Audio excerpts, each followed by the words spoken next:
All right, our next T-5 presenter is Jared Head, so give it a hand for Jared.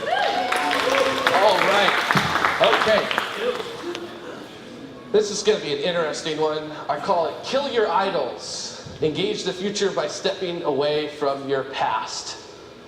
And this will be a little bit interesting in what I'm going to be talking about tonight with this here. So I really like to go to launches.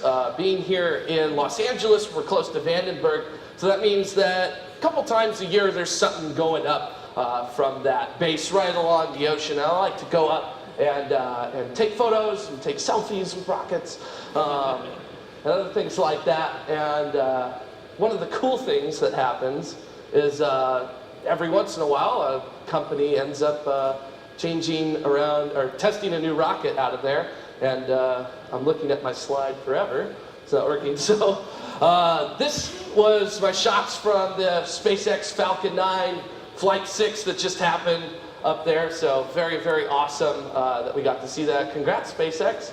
You guys did great. Give me a job with that there. And I ended up taking my photos and putting them on Facebook and Twitter and showing them off to my friends. So I was really happy with some of the photos that I was able to get from there. Of course, when I put it up on Facebook and Twitter, there was a lot of interest in them because a lot of people didn't know exactly what they were looking at. And of course, some people thought, oh, what's that firework doing in the sky? Nice candle, why'd you hold it upside down? You know, things like that. So it kind of interested me that I could talk with my friends and sort of answer all of the questions that they may have had about these rockets, and thinking about methods of engagement and how we can go out and we can talk to people ourselves with all of our friends and get them excited about space flight as well. And sort of thinking about it, there were some things that I came up with.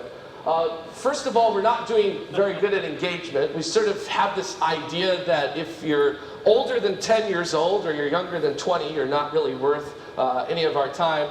And also, we're not doing a very good job of talking to taxpayers. So that's sort of harming us when they're the people who are handing us the money to do some of our work. Now, there are some good examples of how not to fail in engagements, such as Curiosity or Mars Science Laboratory. She has been doing a fantastic job all over the internet in engaging with people and getting them to think about these missions without having to invade their lives. One of the ways they've been able to do that is with pop culture. They have sort of made icons out of the people that are working on these missions, and they haven't been afraid of letting people do that. Bobak with us kids. My dad is a huge fan of Adam Steltzner, and you know, this isn't something that's necessarily happened just recently in our culture. We've always been a part of pop culture and tried to emulate it, but it's just now that we're really starting to see pop culture accepting spaceflight, and we should really try to pervade it as much as we can. And here's Mars Science Laboratory talking to Britney Spears right after she landed, and just talking to regular people too. And that's fantastic when you can find a method to engage people and keep them engaged in there. And then we can also take events that happen and kind of run with them, like the launch of Laddie on orbital rocket. A frog just happened to photobomb it, and we took it and we ran with it, and it was great because we were able to use that. Now, a lot of people say that the public doesn't care about spaceflight, but that's not true. Because when you look at a movie like Gravity, it's already made $400 million. That's over 5 weeks. That's a lot of money. You can't tell me that people are upset about that, or don't care about it. And one of the problems that I've seen with the way people engage with spaceflight is that it shouldn't be a history lesson. We have this desire to talk about Apollo and shuttle as the glory days, but the thing is that in spaceflight, the glory days are kind of ahead of us right now. We're sort of living in the glory days right now. And it really puts people to sleep when you end up talking about things in historical contexts. And this was a great undertaking because... So, So if we're looking at something historically, and we do want to talk about it, because of course we should respect our past, it's very important.